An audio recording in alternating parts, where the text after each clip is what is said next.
கலந்தாய்வின் மூலம் கீழ்கண்ட பதவிகளுக்கு தெரிவு பெற்றவர்களின் தெரிவு பட்டியல் நியமன அலுவலருக்கு 1/4/2025 அன்று அனுப்பப்பட்டுவிட்டது என்ற விவரம் தெரிவிக்கப்படுகிறது. முதல் டிபார்ட்மெண்ட் மருத்துவம் மற்றும் ஊரக நலப்பணிகள் துறை. இரண்டாவது டிபார்ட்மெண்ட் மாவட்ட முதன்மை நீதிபதி திருச்சிராப்பள்ளி. அடுத்தது மாவட்ட முதன்மை நீதிபதி கோயம்புத்தூர். அடுத்தது மாவட்ட முதன்மை நீதிபதி தஞ்சாவூர். அடுத்தது மாவட்ட முதன்மை நீதிபதி மதுரை. கலந்தாய்வின் மூலம் கீழ்கண்ட பதவிகளுக்கு தெரிவு பெற்றவர்களின் தெரிவு பட்டியல் நியமன அலுவலருக்கு 1/4/2025 அன்று அனுப்பப்பட்டுவிட்டது என்ற விவரம் தெரிவிக்கப்படுகிறது. முதல் டிபார்ட்மெண்ட் ஊரக வளர்ச்சித்துறை தூத்துக்குடி. அடுத்தது ஊரக வளர்ச்சித்துறை பெரம்பலூர். அடுத்தது ஊரக வளர்ச்சித்துறை நாகப்பட்டினம். அடுத்தது ஊரக வளர்ச்சித்துறை நாமக்கல். அடுத்தது வேலைவாய்ப்பு மற்றும் பயிற்சி வேலைவாய்ப்பு பிரிவுத்துறை. கலந்தாய்வின் மூலம் கீழ்கண்ட பதவிகளுக்கு தெரிவு பெற்றவர்களின் தெரிவு பட்டியல் நியமன அலுவலருக்கு 1/4/2025 அன்று அனுப்பப்பட்டுவிட்டது என்ற விவரம் தெரிவிக்கப்படுகிறது. முதல் டிபார்ட்மெண்ட் மாவட்ட முதன்மை நீதிபதி ராணிப்பேட்டை. அடுத்தது மாவட்ட முதன்மை நீதிபதி திருப்பத்தூர். அடுத்தது ஊரக வளர்ச்சித்துறை சிவகங்கை. அடுத்தது ஊரக வளர்ச்சித்துறை திருவள்ளூர். அடுத்தது ஊரக வளர்ச்சித்துறை திருவண்ணாமலை. கலந்தாய்வின் மூலம் கீழ்கண்ட பதவிகளுக்கு தெரிவு பெற்றவர்களின் தெரிவு பட்டியல் நியமன அலுவலருக்கு 1/4/2025 அன்று அனுப்பப்பட்டுவிட்டது என்ற விவரம் தெரிவிக்கப்படுகிறது. முதல் டிபார்ட்மெண்ட் அரசு தலைமை வழக்கறிஞர் துறை. அடுத்தது இந்து மத நிறுவனங்கள் தணிக்கைத்துறை. அடுத்தது மாவட்ட முதன்மை நீதிபதி கன்னியாகுமரி. அடுத்தது மாவட்ட முதன்மை நீதிபதி மயிலாடுதுறை.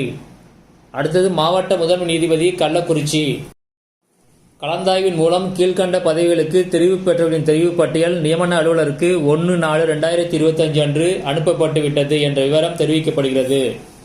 முதல் டிபார்ட்மெண்ட் போக்குவரத்து துறை. அடுத்தது தொழில் மற்றும் வணிகத்துறை. அடுத்தது இந்து சமய அறநிலையத்துறை.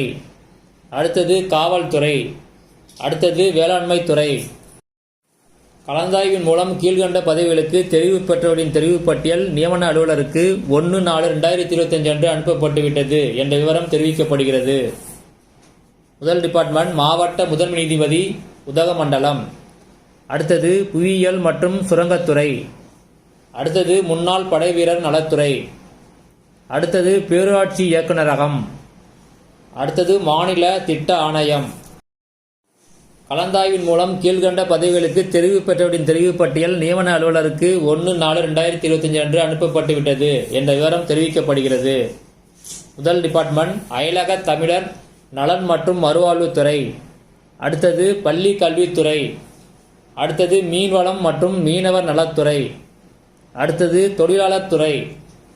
அடுத்தது ஊரக வளர்ச்சித்துறை கடலூர். கலந்தாய்வின் மூலம் கீழ்கண்ட பதவிகளுக்கு தெரிவு பெற்றவர்களின் தெரிவு பட்டியல் நியமன அலுவலருக்கு 1/4/2025 அன்று அனுப்பப்பட்டுவிட்டது என்ற விவரம் தெரிவிக்கப்படுகிறது. முதல் டிபார்ட்மெண்ட் குற்ற வழக்கு தொடர்பு துறை. அடுத்தது பொது சுகாதாரம் மற்றும் நோய் தடுப்பு மருந்து துறை. அடுத்த டிபார்ட்மெண்ட் நில அளவை மற்றும் பதிவேடுகள் துறை. அடுத்தது தொழில்நுட்ப கல்வித்துறை.